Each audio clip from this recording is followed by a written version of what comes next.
자, 오늘 말씀 제목 같이 한번 볼까요? 내 얼굴을 숨기리라. 제목을 따라해 보실까요? 내 얼굴을 숨기리라. 네. 오늘 말씀의 제목은 하나님이 얼굴을 숨기신다라고 표현하고 있거든요. 하나님의 은혜가 꼭 필요한 시기인 것 같은데 하나님이 아무런 반응이 보이지 않을 때 우리는 하나님이 멈춰 계신다, 살아계신가? 이런 의문을 갖게 됩니다. 그리고 믿음이 있는 우리들은 하나님께 대한 답답한 마음을 갖게 되죠. 하나님이 보이지 않는 현실이 우리 신앙생활 가운데 일어나거든요. 그래서 좀 심해지면 하나님이 계신가라는 의문이 들기 시작하면 예배 자리에 참여하지 않게 되고 자신의 길을 가게도 됩니다. 혹은 막 항변을 하게도 되고 지금 하나님 뭐하고 계시냐, 일하지 않고 있다라는 답답함을 호소할 때도 오게 되죠. 그리고 우리 가만히 있지 않고 우리는 또 그때 어떻게 하냐면 하나님이 가만히 계시니까 우리는 뭘 해야 되지? 내가 지금 뭔가를 해야 되지 않을까? 뭐라도 해야 되지 않을까? 이렇게 움직이게 됩니다. 우리 지난 한 주간 4월 16일을 지나왔는데 세월호 사건 참사 10주년이 되는 날이었습니다. 10주년이 되었음에도 불구하고 여전히 아직 이 문제가 그냥 과거에 있었던 참사로 기념하고 또 교훈을 깨닫는 정도로 끝나지 못하고 원인도 잘 모르겠고 또 관련됐던 많은 분들은 이미 다 풀려나고 책임을 묻지 않는 그런 상황이 계속되고 있어서 단순히 자녀를 잃은 부모의 마음도 안타깝지만 전 국민이 그 사건을 생각하면서 안타까워하는 그런 시간을 보냈습니다.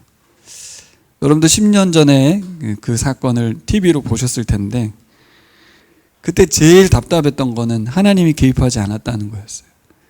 열심히 기도하고 간절히 기도했는데 그냥 두 눈 뜨고 우리 아이들이 죽어가는 걸 그냥 지켜봐야 되는, 대한민국이 집단적 트라우마에 시달리게 되는 그런 사건이었습니다. 근데 그런 일이 우리나라에서 이태원 참사도 있었고 또 오송 참사도 있었고 앞으로도 계속 될 수 있는 거예요. 그런데 이제 우리는 직접 당사자와 피해자가 아니다 보니까 그분들의 입장을 헤아리긴 참 쉽지 않지만 이런 생각은 우리가 해보게 되죠. 그것이 직접 나와 연결이 된다면 어떨까? 내가 그 부모나 형제라면 어떻게 될까? 그런 생각 가끔 해보셨죠? 아마 해보셨을 겁니다. 또 저는 목회자니까 하나 더 생각하게 됐어요. 정말 그 관련 직접 당사자 입장이 내가 된다면 나는 하나님과의 관계 속에서 어떠한 모습을 취할 것인가? 여전히 나는 주일날 예배하러 올 수 있는 것일까? 성경은 펼 수 있을까? 무엇을 기대하고 하나님께 나아갈 것인가? 나의 생명과도 같고 나와 분신과도 같은 자녀를 잃은 부모의 입장에서 과연 나는 하나님께 어떠한 모습일까를 생각해 보는 거죠. 여러분, 그럴 때마다 우리는 하나님이 안 보이는 거죠. 하나님이 좀 보였으면 좋겠는데 하나님이 안 보일 때 우리는 어떻게 할까? 비단 이렇게 힘들고 어려운 상황만, 그런 순간만이 아니라고 생각해요. 반대의 상황도 펼쳐질 수 있겠다 싶어요. 하나님이 보이지 않는 순간은 언제가 있을까 생각해 보니까 내가 잘 나갈 때예요. 잘 나갈 때. 사실 잘 나갈 때는 더 안 보이는 것 같아요. 승승장구할 때. 내가 하는 일이 너무 잘 돼서 너무 바쁠 때. 몸도 건강하고 가족도 굉장히 관계가 좋고 돈도 많이 벌고 잘 나갈 때 그때 하나님이 안 보일 수 있죠. 하나님이 안 보이는 상황이 잘 나갈 때도 가능하겠구나 싶습니다. 그 잘 나갈 때 과연 예배 드리러 올 수 있을까? 너무 바쁜데? 멈추면서? 예배까지는 올 수 있을 것 같아요. 근데 금요일날 목장 모임에 갈 수 있을까? 힘들어도 못 가고 바빠도 못 가죠. 또 하나 더 있을 것 같아요. 평범할 때도 있습니다. 평범할 때. 힘들 땐 힘들어서 못 가고 바쁘면 바빠서 잘 나가면 잘 나가서 그런데 되게 평범해요. 일상이. 특별한 어려움도 없고 그렇게 신나고 즐거운 것도 아닌데 그러면 우리가 하나님 앞에 다가가기도 하고 얼마든지 하나님께 헌신할 수도 있을 것 같은데 예배하고 순종하면 하나님 나라를 살아갈 것 같은데 또 평범하면 생각처럼 쉽지 않습니다. 왜 그래요? 힘들면 힘든 대로, 바쁘면 바쁜 대로, 잘 나가면 잘 나가는 대로 또 평범한 일상은 우리에게 루즈해지는 뭔가 이 새로운 신선함이 없다 보니까 늘 똑같은 반복이 일상의 반복이 우리의 신앙의 모습을 하나님과 관계에서 요즘 하나님이 잘 안 느껴져. 하나님이 안 보여. 이렇게 될 수도 있겠다 싶습니다. 저는 오늘 말씀이 우리의 처지를 가장 잘 아시는 하나님께서 우리에게 들려주는 정말 귀한 말씀이라고 생각합니다. 하나님은 우리를 너무 잘 아신다고 여기 써 있죠. 하나님은 알고 있다. 우리가 어떤 존재인지, 어떤 사람들인지. 그래서 하나님의 방법으로 우리를 깨우치시고 우리를 살려내시려고 한다는 거죠. 그 원리가 오늘 31장 말씀에 있습니다. 여러분 제가 앞서 말씀드린 이 세 가지 경우에 우리 다 포함됩니다. 힘들고 어려울 때, 너무 잘 나갈 때, 일상에 문제가 없을 때 항상 하나님은 안 보일 수가 있어요. 그때 어떻게 하나님이 살아계시고 일하고 계시다는 것을 보게 할까? 그 눈을 어떻게 띄워줄까? 이것이 하나님의 마음이고 오늘 31장 말씀을 통해서 우리에게 주는 메시지가 있습니다. 우리를 그 상황에서 어떻게 벗어나게 하는지, 어떻게 하나님을 보게 만드는지, 보이게 하는지 한번 살펴봤으면 좋겠습니다. 오늘 14절에서 18절 말씀은 첫 번째로 우리에게 하나님이 우리를 버릴 것이라고 써 있습니다. 놀랍게도 뭐라고요? 하나님이 우리를 버리겠다. 근데 그 앞 단어를 잘 보시면 우리가 먼저 하나님을 버리기 때문이다 이렇게 되어 있어요. 사람들이 하나님을 버릴 거라는 걸 하나님 아시는 거예요. 그 사람이 뭐라고 하냐면 나도 너희를 버릴 거다 이렇게 말합니다. 여러분 성경 읽으면서 제일 이해가 안 되는 부분이 바로 이런 상황인 것 같아요. 지금까지 우리가 신명기를 읽어왔는데 모압 평지에서 이제 가나안 땅을 지척에 두고 요단강만 건너가면 되는 그런 상황에서 뭐 했습니까? 그동안 긴 설교를 해왔잖아요. 하나님의 말씀을 엄청 열심히 전달한 거 아니에요. 그렇죠? 그리고 이제 마무리 지면 되는데 하나님 여기에 31장에 와서 무슨 말을 하고 있는 거예요? 자, 이제 너희들이 이 말씀대로 하면 얼마나 아름다운 세상이 펼쳐질지 상상해라. 얼마나 행복한 세상이 펼쳐질지 기대해라. 이런 말이 나와야 되는데 김을 확 빼는 거예요. 하나님이 31장에 와서 김이 확 빠졌어. 풍선이 막 부풀어 올랐는데 갑자기 바람을 확 빼버리시는 거예요. 하나님께서 모세와 여호수아를 회막으로 부르시더니 말씀하시죠. 16장 16절 보실까요? 주님께서 모세에게 말씀하셨다. 15절부터 봐야겠습니다. 그때 주님께서 구름 기둥 가운데서 장막에 나타나셨습니다. 그렇죠? 그리고 구름 기둥은 장막 어기 위에 머물러 있었다. 15절을 먼저 봐야 될 이유는 지금이야 우리가 하나님 보이지 않지만 구약시대에 특별히 이 출애굽 이후에 가나안 땅 들어갈 때까지 하나님의 임재는 이렇게 그들이 만든 이 장막 위에 하나님의 구름이 빽빽하게 임하는 곳으로 가시적으로 눈에 보이도록 하나님이 함께 하셨어요. 그러니까 하나님의 얼굴을 숨기셨다는 말은 하나님의 임재인 이 구름이 임하는 일이 이제 없어질 거라는 얘기인 거죠. 이해되시죠? 하나님은 얼굴이 없습니다. 사람이 아니니까. 그럼 이건 비유적인 표현인데 구체적으로는 어떻게 하나님 얼굴이 안 보이느냐 하면 하나님의 임재의 상징인 구름이 그죠? 장막에 임하지 않는 거예요. 근데 지금은 뭐예요? 장막이 임하는 거죠. 아, 하나님이 오셨구나. 하나님이 오셨구나. 이걸 알 수 있어요. 가시적으로. 자, 그런 상황에서 16절 같이 읽겠습니다. 주님께서 모세에게 말씀하셨다. 너는 내 조상과 함께 잠들 것이다. 그러나 이 백성은 들어가서 살게 될 그 땅의 이방신들과 더불어 음란한 짓을 할 것이다. 그들은 나를 버리고 나와 세운 그 언약을 깨트릴 것이다. 헐. 뭔가 이 하나님의 말씀이 이제 가나안 땅 들어간 너희 나라가 얼마나 견고해질 것이고 얼마나 잘 나갈 것인지 이런 말을 해야 될 것 같은데 김을 확 빼버리면서 이스라엘 백성들이 하나님 말씀 불순종할 거야, 배교할 거야 라고 말한 거예요. 성경 읽을 때 저는 이게 진짜 이해가 안 돼요. 그럼 도대체 지금까지 하나님 말씀 왜 전한 거죠? 그 말씀은 하나도 듣지도 않을 거고 지키지도 않을 거라고 말하는 거 아니에요 지금, 그쵸? 그럼 그동안 모세는 헛수고를 한 게 되잖아요. 말을 전혀 듣지 않을 사람들에게 지금까지 왜 말을 한 거지? 우리는 사람 같으면 그렇게 하지 않죠. 말을 안 들을 사람에게 왜 말을 합니까? 헛수고잖아요. 그리고 또 이런 사람들 가나안 땅 들여보내는 건 또 뭐야? 다 죽여버리든지 바꾸든지 다른 민족을 부르든지. 그러니까 우리가 하나님을 이해하기란 도통 쉽지 않습니다. 이게 바로 하나님은 사람과 다르다, 그런 말씀 있죠? 우리가 하나님이 사람과 다르기 때문에 믿는 줄 믿습니다. 근데 우리는 어떻게 해요? 하나님이 사람 같지 않아서 너무 힘들어하는 거예요.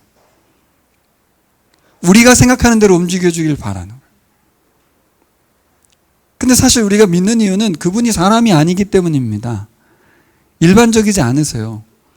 이 특별한 상황 하나님은 처음부터 아셨어요. 이제 와서 말을 하는 것 뿐이에요. 처음부터 아셨습니다. 거기 나오죠? 하나님은 알고 계셨다. 뭘 알고 계셨습니까? 이 백성이 들어가서 가나안의 우상을 섬길 것이고 하나님을 버릴 거라는 걸 알고 계신 거예요. 이 백성이 광야 40년 세월에 있어서 가데스 바네아에서 1세대 죽음 선언이 있었죠. 그리고 2세대만이 가나안 땅 들어간다고 했잖아요. 그럼 2세대는 변화되어야 되지 않습니까? 근데 2세대도 변화되지 않았다는 걸 하나님 알고 계세요. 그들이 변화됐다는 착각이 빠지면 안 돼요. 누가? 지도자가. 오늘 부른 사람들은 모세와 여호수아였죠? 그리고 마지막에 이제 모세가 누구도 부릅니까? 백성의 지도자들도 부르죠. 그래서 알려주는 거예요. 이 백성은 전혀 변화되지 않았어. 이 백성은 기대할 백성이 되지 못해. 이 백성은 목이 고든 백성이야. 아주 교만해. 하나님을 버릴 거야 라고 31장에 와서 말해주는 거예요. 소망이 없는 백성입니다. 그럼에도 불구하고 하나님은 모세를 통해서 말씀을 전해주신 것을 생각해 봐야죠. 왜 그러시지? 사람들은 그렇게 하지 않는데. 근데 하나님은 불순종할 사람들에게 말씀을 전하게 하신다. 이해가 잘 안 되죠? 먼 나라 얘기가 아니에요. 옛날 이야기가 아니에요. 우리 이야기예요. 우리 이야기. 바로 우리 이야기를 하는 겁니다. 하나님이 여러분들을 향해서 말씀을 전하실 때 말씀을 반드시 들을 거라고 생각하고 전하실까요? 우리가 안 들을 걸 알고 자기 멋대로 살 걸 알고 심지어는 배교할 것까지도 아는데 쉼없이 끊임없이 계속해서 말씀을 전해주시는 거 똑같죠. 이스라엘 백성만 그런 게 아니라 우리도 마찬가지예요. 자, 그럼 생각해 봅시다. 하나님의 이런 열심은 헛수고인가? 할 필요가 없는 일을 하고 계신가? 라는 거죠. 사람이라면 하지 않을 수고를 하나님은 하고 계세요. 사람이라면 절대 관계하지 않을 백성들을 향해서 사랑하시고 믿어주세요. 그래서 우리가 하나님을 사랑하는 줄 믿습니다. 하나님의 그 성실하심이 우리를 불순종의 사람에서 순종의 사람으로 이끌어 가시는 줄 믿습니다. 이거 작은 예화지만 오늘 우리 주보를 보시면 우리 교우들이 한 주간 감사를 엄청 많이 내셨어요. 네, 지난주 설교에 대한 순종이시겠죠. 네, 이게 뭐 이렇게 어려운 일은 아닌데 이게 뭐라고 우리는 쉽지 않아. 네. 감사의 글을 쓰는 게 정말 어렵습니다. 근데 여러분, 감사의 글 쓰면 누가 좋겠어요? 말씀드렸지만 하나님 좋으라고 하는 게 아니에요, 사실. 결과적으로 누가 좋습니까? 우리가 좋은 거예요.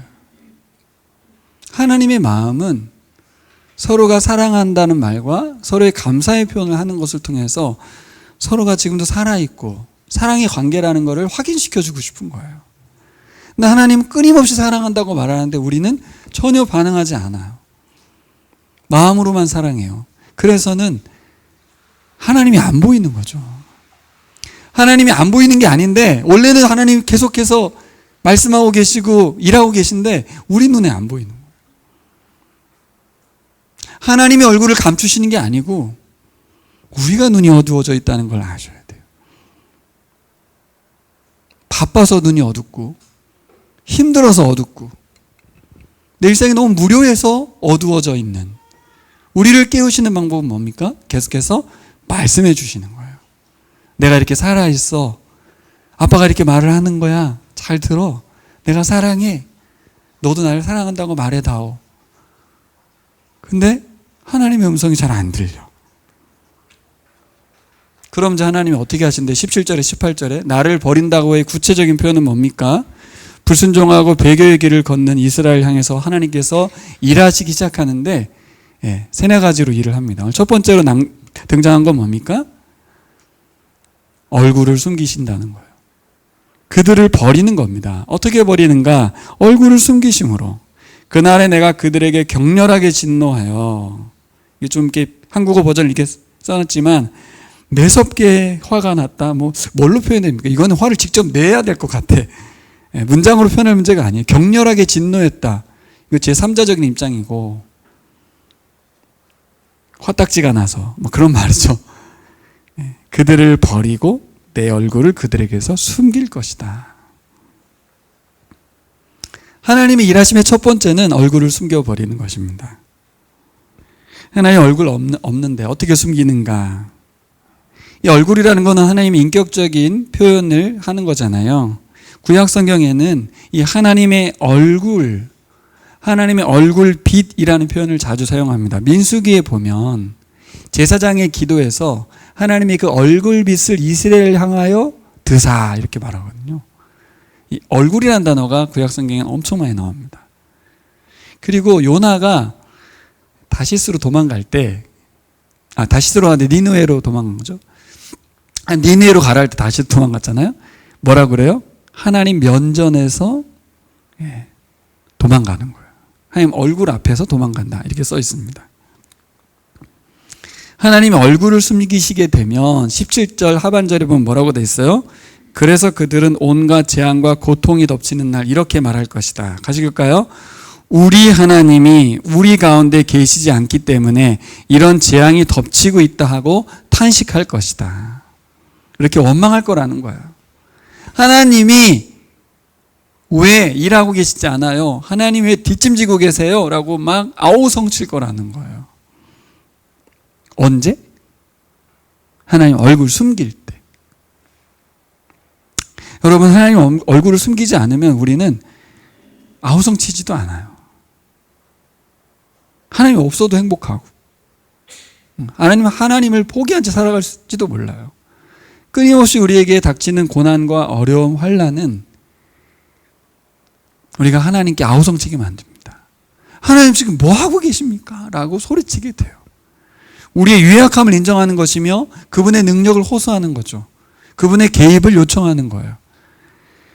하나님 얼굴 숨기는 순간은 하나님이 우리를 버린다고 표현했지만 어떻게 보면 우리에게 하나님께 나오도록, 하나님을 찾도록 만드시는 첫 번째 일하심이에요. 우리에게 하나님이 느껴지지 않을 때 우리는 아차 싶어야 되는 거예요. 왜 하나님 느껴지지 않지? 내가 너무 바빠가지고 하나님을 못 느끼고 있구나. 내가 이 무료함 속에서 뭔가 기적을 바라고 있구나. 아니면 신선한 나만의 유익을 구하는 건 아닌가? 여러분, 이스라엘이 하나님 원망하고 불평하는 그 말들이 극에 달할 것을 하나님 아시고, 그렇죠? 그렇게 된 이유는 하나님 얼굴 숨겼기 때문에 우리를 버리셔서 그랬다라는 것을 말하게 만드는 거예요. 원망하고 불평하게 만드는 것도 하나님의 방법이었다는 거예요. 18절에 보면 뭐라고까지 돼 있냐면 반드시 얼굴을 숨기시겠다. 한 번 더 말씀하셨어요. 이게 그냥 문자 그대로 보면 굉장히 무서운 말이죠. 하나님이 얼굴을 반드시 숨기겠다는 건 외면하겠다는 이야기고 버리겠다는 이야기인데, 그걸 한 번 더 깊이 묵상해 보면 내가 어떻게 해서든지 너희들이 나를 찾도록 만들겠다는 말이 될 수도 있어요. 반대가 될 수도 있어요. 예화 들기는 참 민망하고 죄송한 예화지만, 세월호 사건이든 이태원 참사든 우리는 그것을 보면서 사람이 얼마나 악하고, 그렇죠? 그 악의 결과가 그 사건이잖아요. 두 번째는 사람이 얼마나 잘났는데 힘이 없는지, 그 생태 같은 아이들을 살려낼 수 없었던 우리 유약함과 이 무책임함, 그 어른들의 모습들, 가만히 있으라고 방송하고 선장은 도망치고, 이런 말도 안 되는 일들이, 인간이 그렇게 잘났잖아요. 세상을 뒤집어 놓을 것 같은 과학 최첨단 시대를 살고 있는데 그걸 그렇게 멈추지 못하는 그런 우리의 부족함과 연약함을 보게 만든 사건입니다. 단순히 하나님이 개입하지 못했다라고 생각할 게 아니라 인간이 얼마나 아무것도 못하는 사람들인지를 알게 해준 사건입니다. 이태원 참사도 마찬가지죠. 오송 참사도 마찬가지예요.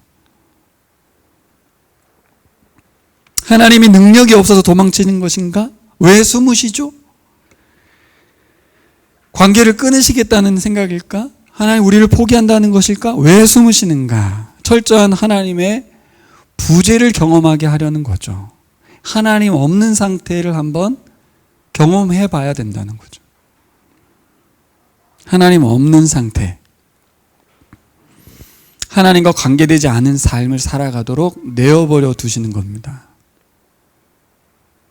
그래서 여러분, 이와 유사한 말씀이 로마서 1장 24절, 26절, 28절에 나오죠. 보랄 새것이 되었다 공부한 분은 사과해서 배우는데, 거기 보면 내어버려 두사 이렇게 말합니다. 합당치 못한 일을 하게 하셨다.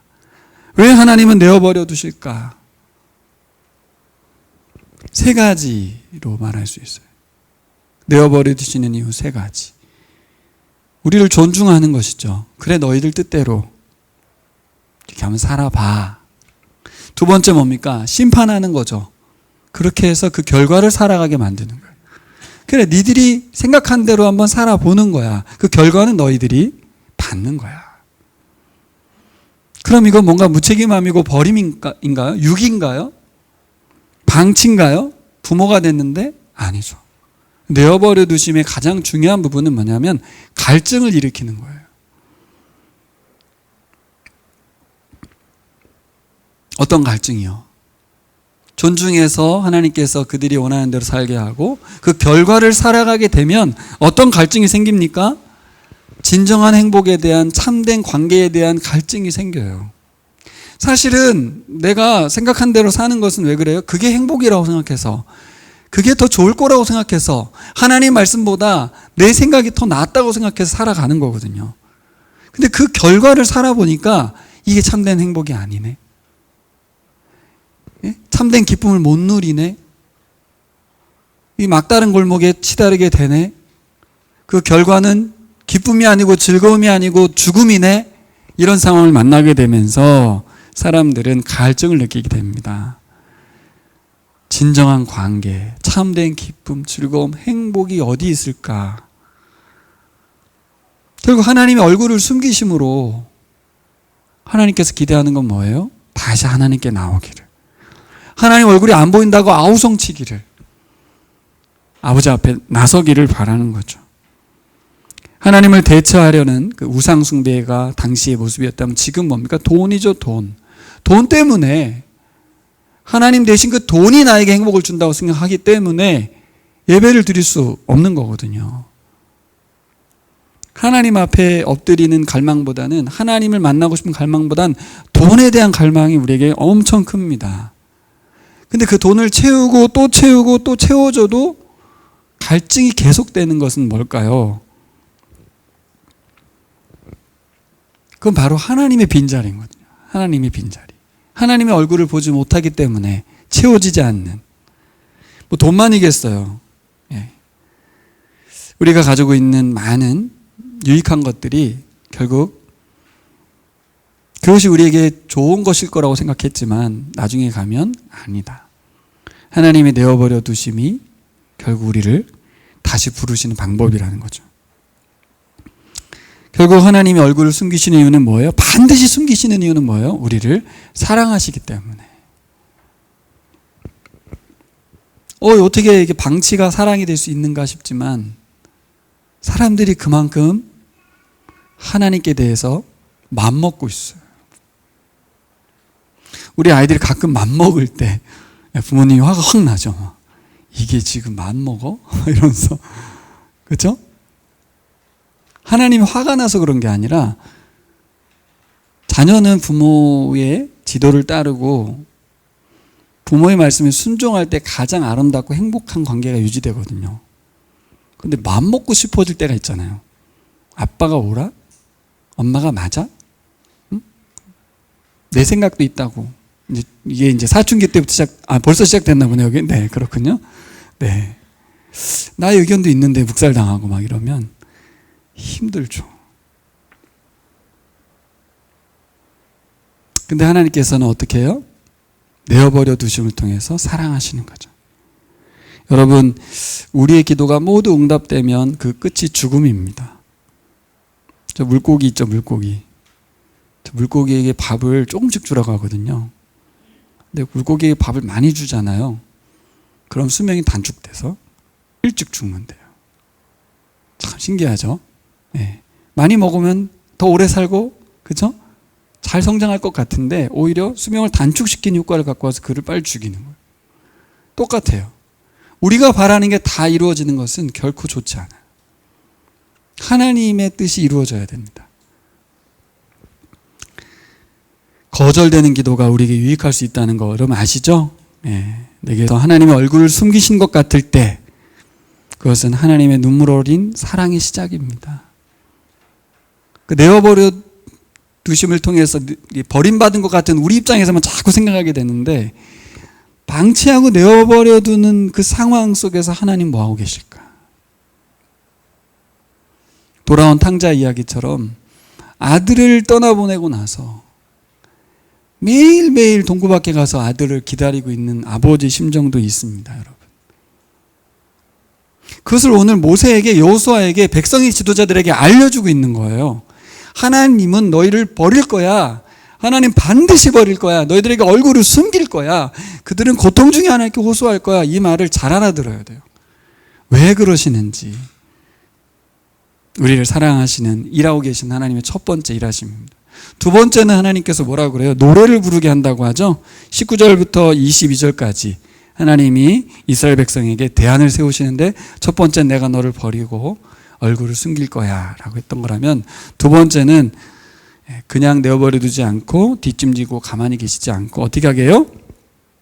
이제 이 노래를 적어서 노래를 적으래요. 이스라엘 백성에게 가르쳐 부르게 하여라. 이 노래가 이스라엘 자손에게 내가 무엇을 가르쳤는지를 증언할 것이다. 이렇게 말했어요. 여러분 훈민정음 만들 때 이야기 들으셨죠? 세종대왕이 훈민정음 만들 때 어떤 방법 썼다고 그래요? 거리에 있는 아이들에게 노래를 지어서 부르게 만들었다고 하죠. 왜냐하면 문맹률이 너무 높아가지고 글자를 모르기 때문에 노래를 지어서 부르게 해서 계속해서 전파되게 만들었어요. 똑같은 원리입니다. 당시의 사람들은 기록을 해도 글을 읽을 수 있는 사람이 거의 없거든요.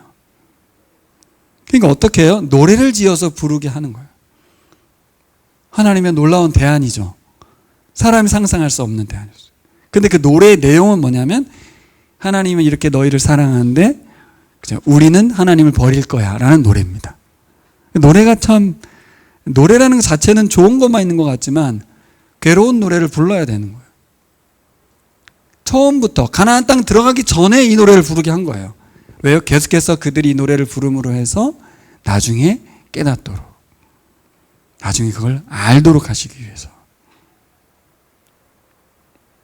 여러분도 노래 좋아하는 거 있죠? 가사를 기억하고 심정에 이렇게 가두는 나를 깨우치는 그런 노래들이 있으시죠. 요즘은 워낙 빨리 노래가 바뀌고 리듬에 의해서만 가는데 저는 찬송가 가사를 좋아하고 그것을 마음에 새기고 있는 그런 노래들이 있습니다.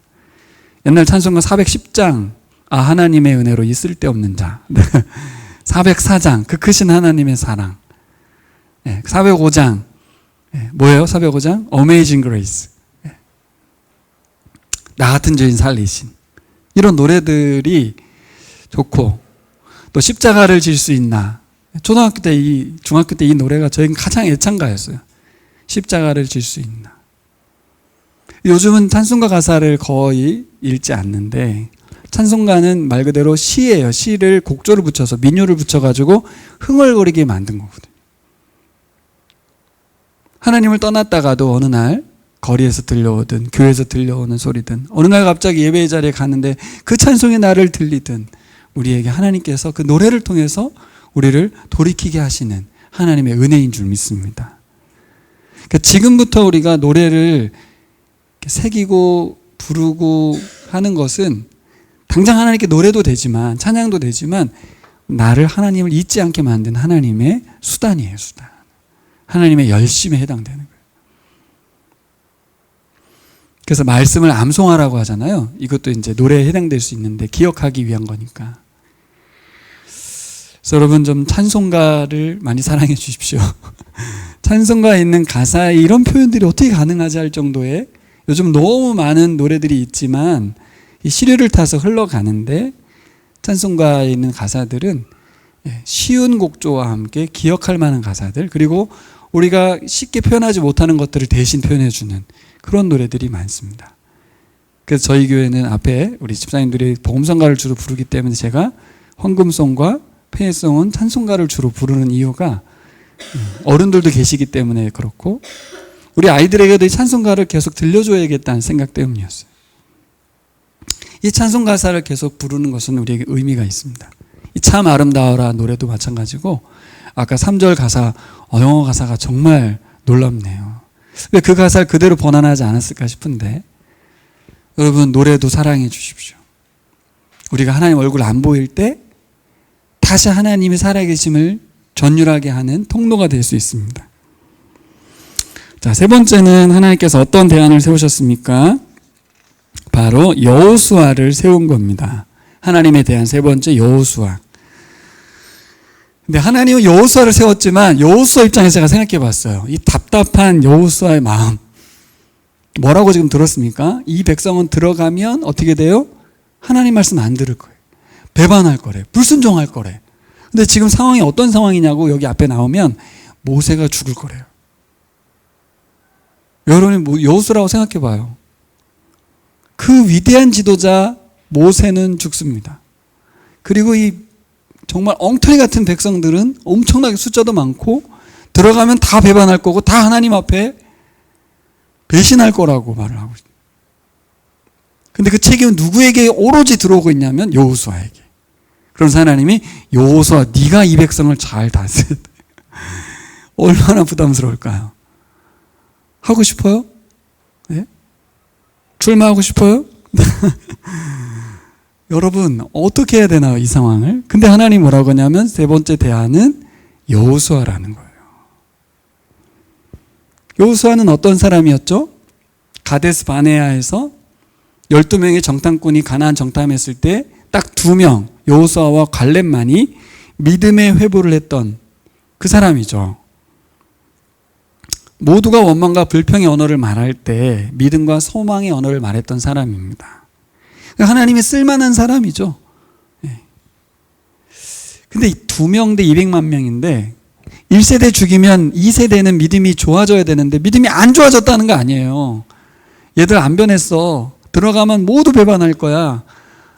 여호수아가 얼마나 절망적일까. 여러분 같으면 여호수아로서 어떻게 이 상황을 받아들이겠습니까? 저는 아닙니다. 다른 사람은 어떻습니까? 저는 좀 감이 아닌 것 같아요. 그리고 백성들도 그렇지 않습니까? 계속해서 그분이 통치하길 바랄 거 아니에요. 누가? 모세가. 하나님의 대리 통치자였으니까. 모세가 안 죽었으면 좋겠고 모세가 계속했으면 좋겠는데 왜 바꾸냐고, 리더십을. 그 모세 스스로도 내가 좀 더 했으면 좋겠는데 그렇죠? 쟤들은 그냥 넘기기엔 좀 그런데. 여호수아는 어떻습니까? 그렇죠, 모세가 하면 더 잘할 텐데. 근데 하나님 뭐라고 그래요? 아니라고. 모세가 아니고 여호수아 너라고 말하고 있어요. 이건 우리에게도 적용됩니다, 여러분.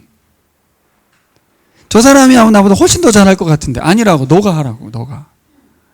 왜 저입니까? 왜 여호수아입니까?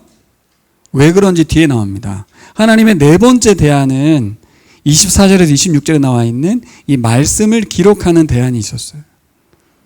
왜 여호수아인가 하면 이제 모세는 더 이상 필요가 없어요. 필요가 없다는 말이 좀 그렇긴 한데 모세의 쓰임새는 이제 종료되는 거예요. 이제 새로운 시대가 열린 거예요. 어떤 시대? 말씀이 기록된 시대로 바뀌는 거예요.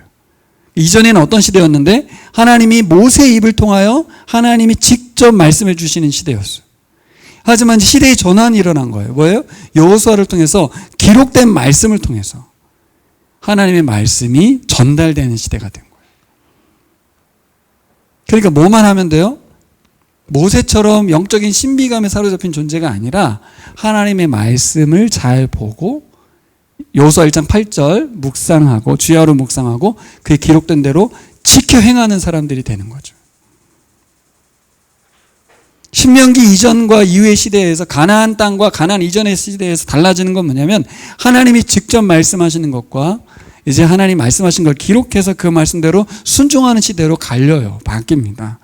그러니까 이제 여호수아는 뭐만 하면 돼요, 여러분? 모세처럼 할 필요가 없는 거예요. 이게 중요합니다.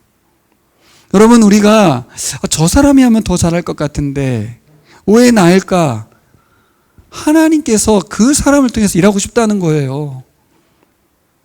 내가 가지고 있는 그 재능과 은사를 통해서 일하고 싶다는 거예요. 근데 우리는 자꾸 뭔 생각해요? 나는 부족하고 나는 아닌 것 같고 저 사람을 통해서 하시면 더 잘할 것 같은데 그건 내 생각이고, 하나님은 이제 뭐만 하시면 돼요? 말씀을 잘 전달하는 자, 하나님을 신뢰하는 자, 믿음의 사람, 딱 한 사람 여호수아를 쓰시는 거죠. 이스라엘 백성에게 맞춤형 지도자가 준비된 거예요. 그렇게 훌륭했던 모세는 죽어서 없어지는 그런 상황에서 우리는 뭐에 주목합니까? 뭐에 주목해요?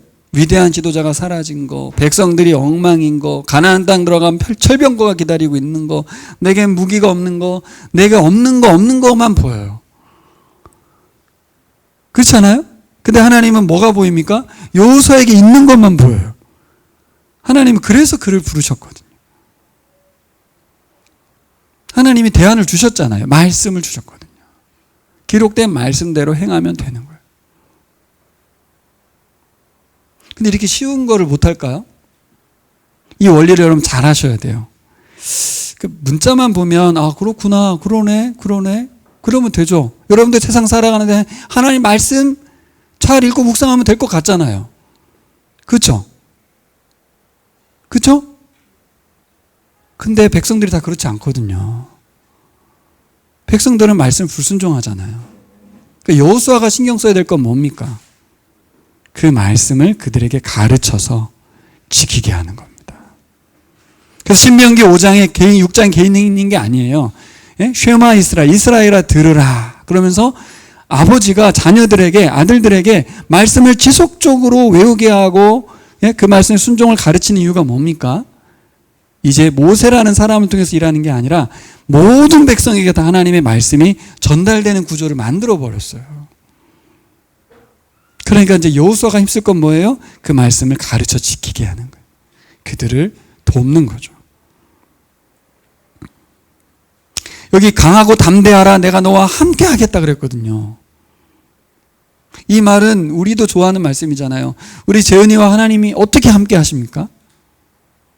느껴져요? 얼굴이 보여요? 가슴에 와 닿아요? 뭐가 하나님께서 우리에게 약속하신 거예요? 네가 강하고 담대하면 내가 너 함께 해줄게, 이겁니까? 그게 또 강하고 담대한 마음을 가지면 막 생기나요? 그게 아니에요. 정말 놀라운 건데 여러분, 그 비밀, 영적인 신비인데 하나님의 말씀을 듣고 순종하면 하나님이 함께 하신 거, 하나님의 담대함이 우리에게 생겨요. 말씀을 듣고 순종할 때 생깁니다. 근데 우리는 어느 단계에 다 머물러 있냐면 말씀을 아는 단계에서 머물러 있어요. 하나님에 대해서 모르는 사람이 여기 어디 있어요? 우리 교우들 중에서 거의 다 알아요. 설명을 하면 다 할 수 있어요. 근데 뭐가 안 돼요? 잘? 하나님의 말씀을 순종하는 데가 어려워요. 그리고 지난주에 제가 감사의 글을 한번 써봅시다. 그러니까 그게 하나님의 말씀에 대한 순종으로 다가오는 사람은 그걸 누리는 거고요. 그 기쁨을 누리게 되는 거고. 그렇지, 감사의 글 쓰면 좋아. 좋은 거야. 그걸 모르는 사람이 어디 있어요. 그 작은 순종이 가져오는 그 변화가 우리 삶 가운데 하나님이 얼굴을 드러내게 만드는 놀라운 역사를 발휘합니다. 참 신비한 거예요. 왜 담대함이 생기죠? 왜 일상에서 즐거움이 시작되죠? 왜 우리가 기쁘죠? 관계가 왜 회복되죠? 하나님의 말씀에 대한 순종으로 일어나는 이거예요. 그래서 신비라고 저는 생각해요. 이게 하나님 우리에게 주신 선물인 줄 믿습니다. 자, 보세요. 우리 아까 하나님 얼굴 숨기는 이야기부터 시작했는데 하나님 얼굴 숨기는 것에서 얼마나 답답합니까? 하나님 아무것도 안 하는 것 같죠? 하나님 뭐 하고 계신가 우리가 질문했잖아요. 근데 보니까 하나님 뭐라고 그래요? 그 일이 일어나기 몇 해 전에, 가나안 땅에 들어가기 전에 하나님은 뭐 하고 계신 거예요 지금? 그들이 모두 하나님이 얼굴을 숨겼어, 안 보였어라고 말할 때 나는 이렇게 일하고 있을 거야. 나는 사라진 게 아니고 계속해서 일할 거야. 여호수아 너를 위해서 일할 것이고 백성의 지도자들을 위해서 일할 거야. 백성들을 위해서 열심히 일할 거야. 언제 알려주셨다고요? 일이 터지고 난 뒤가 아니고 가나안 땅 들어가기 전에. 결국 나중에 이 말씀을 읽어야 깨닫는 거 아니에요, 그렇죠? 근데 이 말씀이 전달이 안 돼요. 예? 전달해도 잘 안 들어요. 언제 가서 이 말씀을 듣냐면 포로로 잡혀가서 바벨론 땅 가서 신명기를 보면 어떨까요, 마음이? 우리가 가나안 땅에 있을 때 그 말씀을 들었어야 되는데 이 말씀이 왜 그때 안 들렸을까? 하나님이 이렇게 우리를 사랑하셨는데, 하나님 아예 가나안 땅 들어오기 전부터 하나님이 이걸 예고하셨고, 또 예고하신 하나님이 그를 우리를 어떻게 해서 일하실지를 다 말씀하셨는데 이 말씀이 이제야 들렸네. 우리의 신앙도 그럴 수 있어요. 이제서 이 말씀이 들리네. 내가 이 말씀을 그때 조금이라도 더 일찍 들었더라면 내가 이렇게 살지 않았을 텐데. 그래서 여러분, 우리에게 남겨진 숙제가 하루라도 빨리 말씀을 전달해야 돼요. 알려줘야 돼요. 여호수아가 힘써야 될 게 뭔지 알겠죠? 지금 막 본인이 뭘 갈고 닦고 막 할 게 아니에요. 하나님의 말씀을 주야로 묵상하는 거. 그리고 그 말씀이 있는 대로 지켜 순종하는 거. 본인이 하면 물론이고 그것을 확장해 가는 것. 그런 사람들을 만들어내는 것. 그것은 뭐예요? 교인수를 불리기 위함이 아니고 샬롬을 확장하기 위함이에요. 그들이 하나님 나라를 더 많이 살게 하기 위함입니다. 저도 어렸을 때는 교인수 불리고 건물 짓기 위해서 교회가 존재한다고 생각했어요. 그래서 얼마나 열심히 기도했나 몰라요. 우리 교인들 늘어나게 해주십시오. 늘어나서 많은 일 하게 해주십시오 이랬지만 결국은 하나님 뜻은 뭡니까? 그런 교인의 숫자의 증가의 목적이 있는 것이 아니고 한 사람 한 사람이 다 여호수아와 같은 사람이 되기를 바라신 것인 줄 믿습니다. 말씀을 정리해 보겠습니다. 여러분, 철저하게 하나님을 배반할 걸 하나님 아셨습니다. 그렇죠? 철저히 배반할 걸 아셨어요. 우리에게도 적용했으면 좋겠어요. 어떻게 보면 우리도 언젠가 배반할지도 몰라요. 장담할 수 없어요. 제가 아는 분들 중에서도 예배의 자리를 떠나고 교회 공동체를 떠난 분들도 많아요. 근데 놀랍게도 하나님은 그들을 배제하거나 다른 민족 부르질 않았습니다. 이스라엘 백성을 포기하지 않았어요. 이거 하나만은 분명하게 하십시오. 하나님 우리를 버리시지 않아요. 우리가 하나님을 버리는 거죠. 이 말씀만이라도 제대로 알고 들었다면 버릴 수 없어요. 하나님은 버리지 않으시거든요. 여러분, 하나님이 왜 우리를 포기하지 않을까요? 우리가 착각하면 안 되는데, 우리가 믿음의 사람이 되는 것, 그것은 바로 그 하나님의 신실하심 때문입니다. 우리가 잘나서도 아니고, 우리가 하나님께 열심 내서 그런 게 아니라 하나님의 신실하심 때문이에요. 그분의 열심과 충성이, 우리를 향한 그 사랑이 우리를 순종의 백성으로 만들어 가시는 것인 줄 믿습니다. 오늘 우리가 순종하는 사람들이 되었 그 순간에 교만해질 수 없는 이유죠. 예. 궁극적으로 이스라엘은 실패했습니다. 여러분, 이거 잘 안 됐어요. 하나님이 실패했어요. 철저하게 실패했어요. 구약 성경을 보면 철저한 실패의 하나님인 걸 봐요. 이런 식으로 아무리 했어도 안 됐어요. 근데 하나님은 그게 끝이 아니라는 걸 알려주셨죠. 우리도 잘 알고 있죠. 하나님의 마지막 열심은 뭡니까? 예수 그리스도를 이 땅에 보내시는 거예요. 근본적으로 안 되는 상황을 어떻게 바꿀 수 있습니까? 우리를 죽였다가 다시 새로운 사람으로 만드는 방법. 절대 변화되지 않는 이스라엘 백성 안 되는 거예요. 예수 그리스도를 통해서 하나님을 거부하고 하나님 말씀 듣기를 거절하고 있는 백성을 다시 십자가에 죽이시고 부활케 하심으로 하나님을 사랑할 수 있는 백성으로, 하나님을 순하게 순종하고 따르는 백성으로, 그러면서도 우리의 의의를 내세우거나 자랑하지 않는 성령님의 열매라는 것을 인정하며 겸손히 하나님을 더 무익한 종이라 여기며 따르는 그런 사람들 우리를 바꾸신 줄 믿습니다. 이 하나님의 열심이 앞으로도 계속될 줄 믿습니다.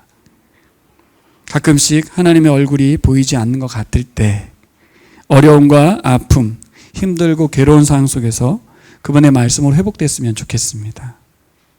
또 혹은 이런 분은 더 멋질 거예요. 정말 저분 너무 바쁘고 너무 잘 나가고 그런데 목장 모임에 꼬박꼬박 오시고, 꼬박꼬박 온다는 게 100% 출석까지는 아닙니다. 어떻게든지 참석하려 하고 주일 예배 드리려 하고 주일학교 봉사까지 하려고 한다면 우리는 그분들 보면서 야, 저게 되네, 이렇게 힘들고 어려워서 못 나오든 바빠서 못 나오든 하나님께 예배의 자리에 오는 거는 핑계의 이유가 없거든요. 사실 마음이 높아지고 마음이 낮아져서 그렇겠죠. 여러분, 너무 편안하고 행복할 때 우리가 하나님을 잊어버릴 수 있다는 거 기억하시고, 방법은 하나밖에 없어요. 어떻게 해야 됩니까? 이렇게 말씀의 자리에서 말씀이 들려지기를 기도하는 거죠. 또 하나 우리에게 대안으로 주신 영적 지도자 여호수아 같은 영적 지도자가 우리에게 있어야 합니다. 그분이 우리를 깨우치시도록 권위를 인정해 놓아야 돼요. 그분의 말 앞에만큼은 내가 마음을 바꿀 자세를 갖추고 있어야 돼요. 그렇지 않아서는 방법이 없어요. 하나님께 맘먹고 있거든요, 자기가. 세 번째는 사람 지도자가 안 되면 예수님 앞에, 십자가 나무 아래 그 피 흘리심 앞에 가야 될 줄 믿습니다. 복음이 아니면 우리를 무너뜨릴 수 있는 방법이 없어요. 하나님은 많은 일하심이 있다는 것을 기억하시고 그분의 사랑 앞에 우리가 그 환한 하나님의 얼굴빛 앞에 다시 나아간 우리가 되기를 소망합니다.